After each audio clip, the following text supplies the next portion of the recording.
ఓం గం గణపతయే నమః. ఐం సరస్వత్యై నమః. ఓం శ్రీమాత్రే నమః. ఆదిత్యాయ చ సోమాయ మంగళాయ బుధాయ చ గురుశుక్ర శనిభ్యశ్చ రాహవే కేతవే నమః. సూర్యాది నవగ్రహముల యొక్క అనుగ్రహం కలుగ్గాక. శరణాగత దీనార్థ పరిత్రాణ పరాయణే సర్వస్యార్తి హరే దేవి నారాయణీ నమోస్తుతే. శ్రీమాత అనుగ్రహం కలుగ్గాక. వీక్షించేటటువంటి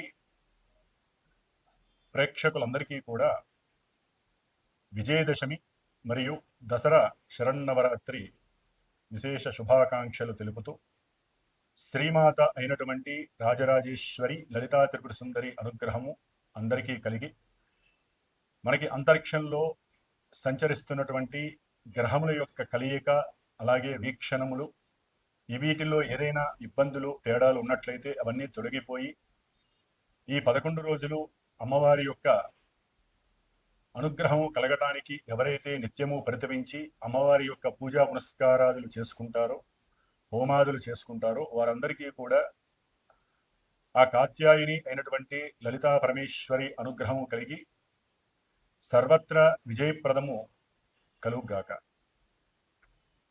అయితే మనకి ఈ సెప్టెంబర్ మాసంలో సూర్య భగవానుడు 17వ తేదీ రోజున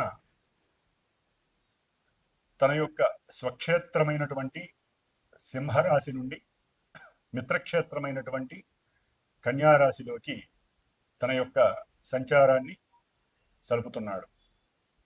అలాగే మరి ఈ యొక్క సంచారం కన్యారాశిలోకి ప్రవేశించినటువంటి ఈ 17వ తేదీ సెప్టెంబర్ 17వ తేదీన మనము రవి సంక్రమణ రోజుగా పండగను చేసుకుంటాం.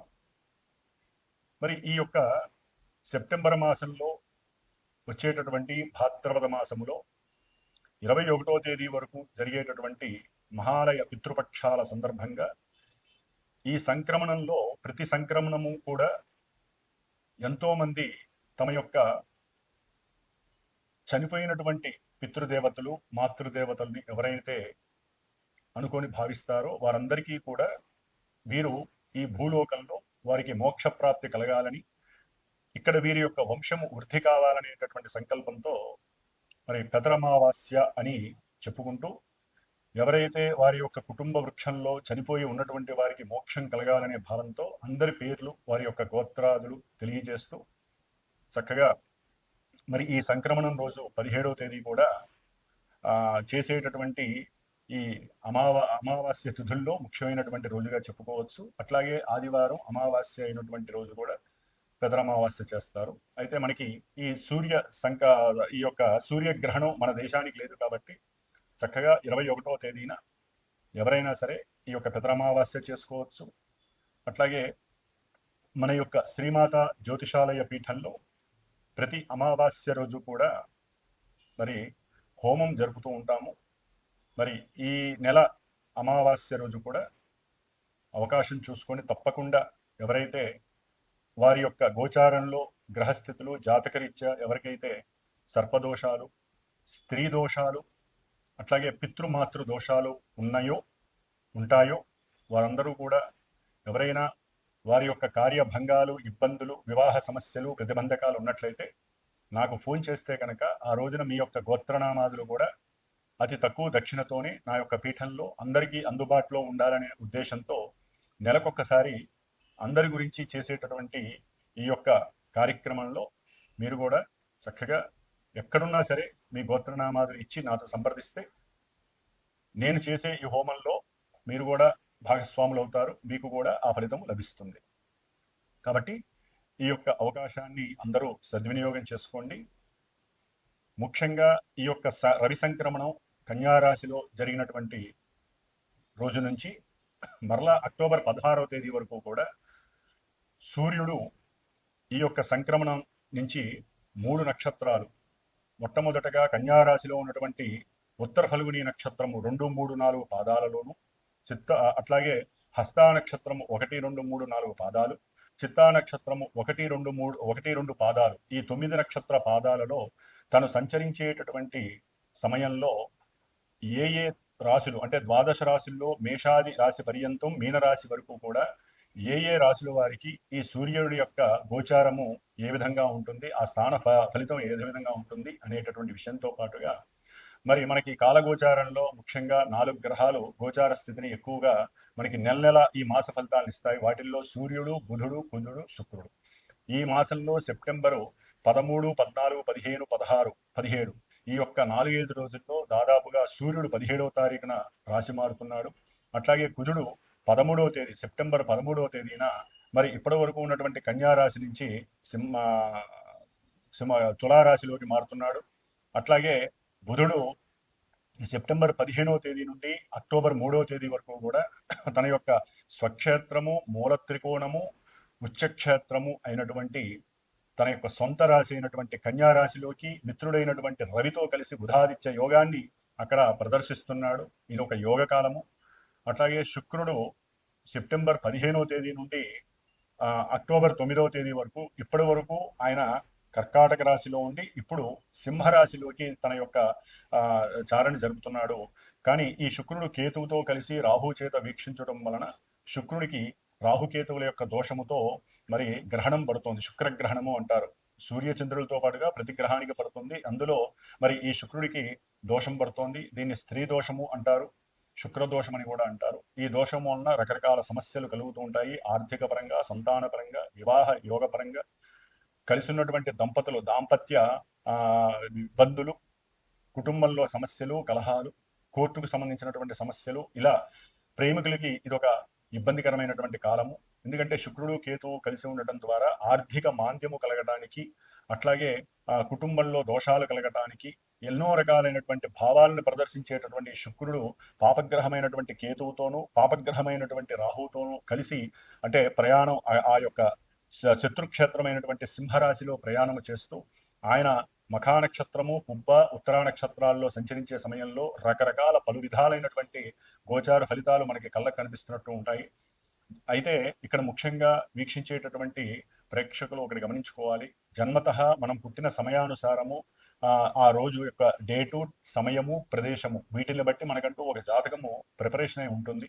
ఆ జాతకాన్ని అనుసరించి దశలు, అంతర్దశలు ఏమిటి, జాతకంలో మనం పుట్టినటువంటి సమయంలో లగ్నము, చంద్రుడు, రవి యొక్క లగ్నాలను బట్టి ఏ గ్రహాలు ఏ రాశుల్లో ఉన్నాయి, అట్లాగే దశలు, అంతర్దశలు ఇప్పుడు యోగ్యకరంగా ఉన్నాయా లేవా, వీటన్నిటిని బట్టి ఎక్కువగా మన జాతకం అన్వయిస్తూ ఉంటుంది, మనకి ప్రదర్శింపబడుతూ ఉంటుంది. ఆ గోచారంలో ఉన్నటువంటి గ్రహాలు ఆ గ్రహాలకి మిళితమై ఇప్పుడు మనకి ఏ విధమైనటువంటి శుభాలను కలుగు చేస్తాయి, ఇబ్బందులను కలుగు చేస్తాయని మాత్రమే ఉంటుంది. కాబట్టి ప్రేక్షకులు ఇది ఒకటి గుర్తుపెట్టుకోవాలి.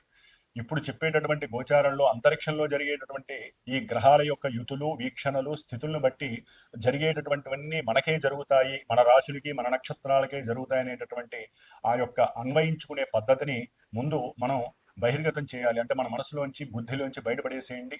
ఓకే, ఈ విధంగా జరుగుతోంది కాబట్టి మనం ఈ విధంగా పూజలు అట్లాగే ఈ యొక్క దాన ధర్మాదులు చేసుకోవాలని మాత్రమే గ్రహించుకోండి. ముఖ్యంగా మనకి ఇప్పుడు ప్రసార మాధ్యమాలలో యూట్యూబ్ ద్వారా ఈ యొక్క గురువుల నుంచి వచ్చేటటువంటి ఎన్నో వాచకాలు వింటున్నారు, చక్కగా ఎన్నో విషయాలు తెలుసుకుంటున్నారు. అయితే మనకి ముందు ఫ్రేమ్లో వచ్చేటటువంటి థంబ్నెయిల్స్ కానీ ఆ యొక్క హెడ్డింగ్స్ కానీ చూసి ప్రలోభం చెందకండి. లోపలికి వెళ్ళి మేము చెప్పేటటువంటి విషయ పరిజ్ఞానం ఏ విధంగా ఉంది, ఏ విధంగా మీరు అన్వయించుకోవచ్చు అని మాత్రమే గమనించండి. ఎందుకంటే థంబ్నెయిల్స్, ఎడిటింగ్ వీటిల్లో ఎన్నో రకాలైనటువంటి ఆకర్షితులు అవటానికి చేసేటటువంటి ప్రయత్నాలలో కొంతమందికి ఇది ఆహ్లాదంగా ఉండొచ్చు, కొంతమందికి ఇది ఇబ్బందికరంగా ఉండొచ్చు. ఇబ్బందిగా ఉంది కదా అని చెప్పి ఆ రాశుల వారు, నక్షత్రాల వారు నాకు ఫోన్ చేసి ఇబ్బంది పెట్టడం అనేది తగదు. కాబట్టి లోపలికి వెళ్ళి అసలు చెప్పేటటువంటి విషయం ఏమిటి అనేటటువంటిది తెలుసుకోండి. చక్కగా మనకి జరిగేటటువంటి విషయ పరిజ్ఞానాన్ని అన్వయించుకోండి, పూజలు చేసుకోండి. భయభ్రాంతులకి గురి కామాకండి అని మాత్రము ఒక గురువుగా నేను మీకు చెప్పేటటువంటి భాష్య సూచిక.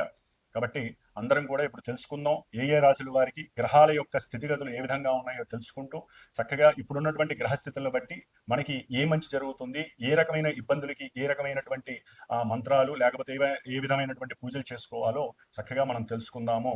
ముఖ్యంగా ఈ విజయదశమిలో ఈ 11 రోజుల్లో దుర్గాష్టమి రోజున మా యొక్క శ్రీమాత జ్యోతిషాలయ పీఠంలో దుర్గాష్టమి రోజున ఈ శుక్రుడు సూర్యుడి యొక్క సింహరాశిలో కేతువుతో రాహుతో వేధ బాధ చెందుతున్నట్టుగాను, శుక్రగ్రహ దోష పరిహారార్థమై మరి అంతటి స్త్రీ శక్తి అయినటువంటి అమ్మవారు శుక్రుడి యొక్క అధిష్టాన దేవత కాబట్టి ఆ దుర్గాదేవి అనుగ్రహాన్ని చండీ రూపకంగా చండీ సప్తసతి పారాయణ హోమం జరుగుతుంది.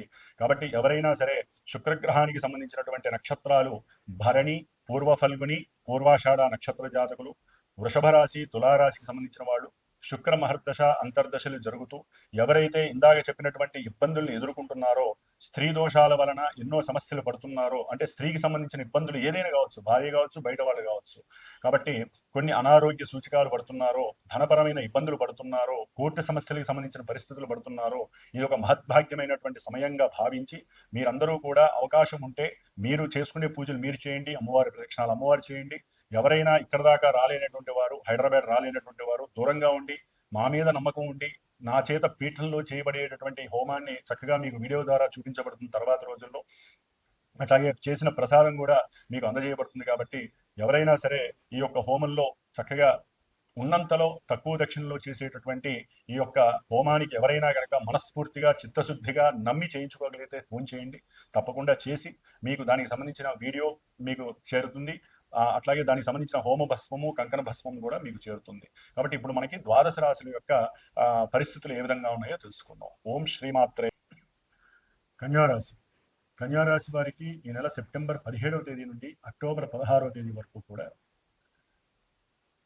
కాలచక్రంలో ఉన్నటువంటి గ్రహస్థితుల్ని కనుక చూసినట్లయితే వీరి జన్మరాశిలో ఉన్నటువంటి సూర్యుడు కాస్త అనారోగ్య సూచనలు కలుగజేస్తున్నాడు.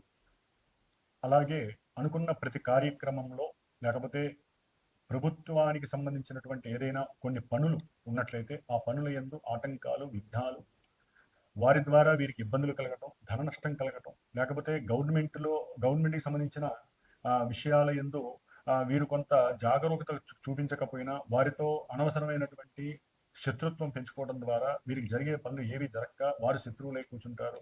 కొంత గవర్నమెంట్ సంస్థల నుంచి ఇబ్బందులు కూడా మీకు కలిగే అవకాశం ఉంటుంది. జాగ్రత్త వహించండి. కొంత అనారోగ్య లోపాలు అయితే ఇబ్బందులు పడతాయి. ఎందుకంటే శని యొక్క వేధ వలన సంతానంతో కూడా కొంత విభేదాలు కలిగే అవకాశం ఉంటుంది. వారితో శత్రుత్వం అంత మంచిది కాదు. అట్లాగే మీరు ఎవరికైనా సరే అప్పు ఇచ్చి ఉన్నట్లయితే కనుక, అంటే మీ యొక్క సంతాన సంబంధిత అప్పులు, అంటే సంతాన పరంగా ఎవరికైనా తెలిసిన వాళ్ళకి కానివ్వండి, మీ సంతానం రిఫర్ చేయడం ద్వారా వారికి ఎవరికైనా అప్పులు ఇచ్చుంటే వారు ఇవ్వకపోగా మీ పైన లేనిపోని కేసులు వేయటం అనేది కూడా మిమ్మల్ని ఇబ్బంది కలిగజేసే అవకాశం ఉంటుంది. గవర్నమెంట్ చలానాలు కూడా మిమ్మల్ని అవసరం లేనటువంటి ఖర్చు వైపు దారితీసే అవకాశం ఉంటుంది. ముఖ్యంగా జన్మరాశిలో ఉన్నటువంటి బుధుడు బంధుమిత్రాదులతో కొంత అనవసరమైనటువంటి విభేదాలు కలిగజేయడానికి మీ యొక్క కర్మస్థితి కొంత ఆగమ్య గోచరంగా కనిపించే అవకాశం కనిపిస్తోంది. రవి బుధులు జన్మరాశిలో కన్యారాశిలో ఉండి బుధుడు సొంత క్షేత్రంలో ఉన్నప్పటికీ వ్యయాధిపతి అయినటువంటి రవితో కలవడం ద్వారా పితృ సంబంధితమైనటువంటి కోర్టు వ్యాజ్యాలు, అంటే ఏదైనా ఆయన్ని సంతకం పెట్టమని అడిగినా ఆయన పెట్టకపోవటము, లేకపోతే ఆయనకి సంబంధించినటువంటి విషయాల యందు మీరు సరిగ్గా మాట్లాడకపోవటము, ఇలా కొంత బంధు వైఖరిలో కూడా లోపం కలిగి కర్మ విభేదాలు కలిగే అవకాశం ఉంటుంది. కాబట్టి కొంచెం జాగ్రత్తగా ఉండాలి. విష్ణు సహస్రనామ పారాయణ చేయండి. నెల రోజులు కొంత బుద్ధి వికసిస్తుంది, ఆయన అనుగ్రహం కలుగుతుంది. ఆరోగ్యం పట్ల శ్రద్ధ వహించండి. అట్లాగే ద్వితీయంలో ఉన్నటువంటి కుజుడు వలన కొంత ఆకస్మికంగా ధన నష్టము కలగడానికి అవకాశం ఉంటుంది. అట్లాగే కుటుంబంలో అవసరం లేనటువంటి భోజన పదార్థాల యందు మీకు కలిగేటటువంటి మక్కువ వలన అవి నెరవేరకపోవడం వలన భార్యాభర్తల మధ్య లేకపోతే అన్నదమ్ములు కలిసి ఉంటే కనుక వారి యొక్క ధర్మపత్నులు అట్లాగే మీ యొక్క అన్నదమ్ముల మధ్య ముఖ్యంగా ఈ తినేటటువంటి భోజన విషయంలో కూడా కొంత ప్రతిస్పందనలు అట్లాగే మనస్పర్ధలు కలిగి కుటుంబం విచ్ఛిన్న అయ్యే అవకాశం ఉంటుంది. ధనపరంగా కొంత నష్టము, అట్లాగే చేసే ప్రయాణాల యందు కూడా కొన్ని విఘాదాలు కలుగుతాయి. అనవసరమైనటువంటి ధన నష్టము కూడా సూచిస్తోంది. కొత్త ప్రదేశాలు చూడాలనే ఒక కొత్త ఆలోచన మీలో రావటము, కోరిక కలగటం వలన అది కొంత ఇబ్బందులు, వాహనపరమైనటువంటి కొన్ని అవసరం లేని ఖర్చులు కూడా మీ మీద పడతాయి. అవసరం లేకుండా మీరు ఏదో ప్రయాణం చేయాలని కన్యారాశి వారు వేరే వాళ్ళని బండి అడగడం ద్వారా, అంటే ఒక వెహికల్ సహకారం తీసుకోవడం, దాని ద్వారా అవసరం లేని ఖర్చు దాని మీద మీకు పడటము, ఇదెందుకు పెట్టుకున్నామా అనే ఆలోచనలు కలగడం జరిగే అవకాశం ఉంటుంది. ముఖ్యంగా స్త్రీ సంబంధిత ధనపరంగా స్త్రీ సంబంధిత ఇబ్బందులు మీకు కలిగే అవకాశం ఉంటుంది. ప్రయాణాల్లో ఒక స్త్రీ పరిచయం అవటము, లేకపోతే ఆ యొక్క స్త్రీకి మీరు వశం అవటం వలన కన్యారాశి వారికి అది కూడా ఆర్థికంగా మిమ్మల్ని లేనిపోయే సమస్యలు, మీకున్నటువంటి కీర్తి ప్రతిష్టలకి భంగం వాటిల్లే అవకాశం కూడా కలుగుతుంది. దానివలన ఇంట్లో భార్యాభర్తల మధ్య వైషమ్యాలు కలగటము, విభేదాలు కలగటము, అవి ఒక స్టేజ్కి వెళ్ళటం కూడా జరిగే అవకాశం ఉంటుంది. కాబట్టి కన్యారాశి వారు కొంచెం జాగ్రత్తగా ఉండాలి. అటు చూస్తే కేతువు, ఇటు చూస్తే కుజుడు. కాబట్టి ధన వ్యయాధులు మిమ్మల్ని ఉక్కిరి బిక్కిరి చేసి కుటుంబంలో మీకున్న పరువు ప్రతిష్టలు పోయే అవకాశం కూడా ఉంటుంది. కాబట్టి ముఖ్యంగా మీరు కూడా ఈ యొక్క దేవీ శరన్నవరాత్రుల్లో అమ్మవారి అనుగ్రహం ఆజ్ఞ తీసుకోండి. ఆవిడ యొక్క పూజలు ఎక్కువగా చేయండి. హోమాధికాల్లో పాల్గొనడానికి ఎక్కువగా మీరు ధనాన్ని 10 రూపాయలు ఖర్చు పెట్టే అవకాశం చేసుకోండి. మీకు సర్వత్రా విజయ లాభం కలగడానికి అవకాశం ఉంటుంది. చేసే వృత్తి ఉద్యోగాలలో కొన్ని మార్పులు జరిగే అవకాశం ఉంటుంది. అట్లాగే మీకు వచ్చేటటువంటి జీతభత్యాల్లో కూడా కొంత ఫ్లక్చుయేషన్స్ కలిగే అవకాశం ఉంటుంది. ఆరోగ్య విషయంలో, వ్యాపార విషయాలలో కొంత మీకు నష్టము కలుగజేయడానికి ఈ కన్యారాశి వారికి కొంత గ్రహస్థితి ప్రతికూలంగా ఉందని చెప్పుకోవాలి. కాబట్టి నవగ్రహ స్తోత్ర ఆరాధన నిత్యము చేయండి. దుర్గాదేవి ఆరాధన చేయండి. ఆరోగ్యం కోసము, భార్యాభర్తల యొక్క అన్యోన్యత కోసము, ధనం నిలుపుకోవడం కోసము, సర్వమంగళ మాంగళ్యే శివే సర్వార్థ సాధికే శరణ్యే త్రయంబకే గౌరీ నారాయణి నమోస్తుతే అనేటటువంటి అమ్మవారి యొక్క ఈ యొక్క శ్లోకాన్నో, మంత్రాన్నో, స్తోత్రాన్నో పఠించినట్లయితే కనుక సర్వ అవస్థల యందు మీకు అమ్మవారు ఆవిడే మిమ్మల్ని ఆరాగా కాపాడే అవకాశం కలుగుతుంది. ఓం శ్రీమాత్రే నమః. ఎవరైనా సరే వారి యొక్క జన్మజాతక పరిశీలనకు, పర్యవేక్షణకి కావాలనుకుంటే నన్ను సంప్రదించండి. స్క్రీన్ పైన ఉన్నటువంటి ఈ ఫోన్ నెంబర్కి కాల్ చేసి వాట్సాప్లో మెసేజ్ ద్వారా కానీ లేకపోతే నాకు డైరెక్ట్గా ఫోన్ చేయడం కానీ చేయండి. చక్కగా మీ యొక్క జన్మజాతక విశేషాలని తెలుసుకొని వివాహము, ధనము, విద్య, అట్లాగే చేసే వృత్తి ఉద్యోగాల ఎదుగుదల గురించి, కలుగుతున్నటువంటి కష్ట నష్టాలు ఏ గ్రహం యొక్క దశలు, అంతర్దశలు వలన కలుగుతున్నాయో వాటికి సరైనటువంటి శాంతులు చేసుకోవటం, పూజాధికాలు, హోమాదులు, అభిషేకాలు చేసుకొని ఈ మనం అనుభవించే ఈ కర్మ దోష నివృత్తికి ఈ దైవారాధనలు, మంత్రప్రయోగం ద్వారా మాత్రమే ఆచరించుకొని మనం బయటపడగలం. కాబట్టి మనం ఈ విధమైనటువంటి ఎవరైనా సరే జాతకరీత్యా ఏ సమస్య ఉన్నా సరే ఫోన్ చేయండి. దానికి తగ్గ సరైనటువంటి దక్షిణ రుసుముని చెల్లించి మీకు కావలసినటువంటి జ్ఞానాన్ని ఇవ్వడానికి నేను సిద్ధంగా ఉన్నాను. కాబట్టి ఏ పూజలైనా సరే మా యొక్క శ్రీమాత జ్యోతిషాలయ పీఠంలో నిత్యము కూడా ఈ గ్రహాలకు సంబంధించినటువంటి జపాలు జరుగుతూ ఉంటాయి, రుద్రాభిషేకాలు జరుగుతూ ఉంటాయి.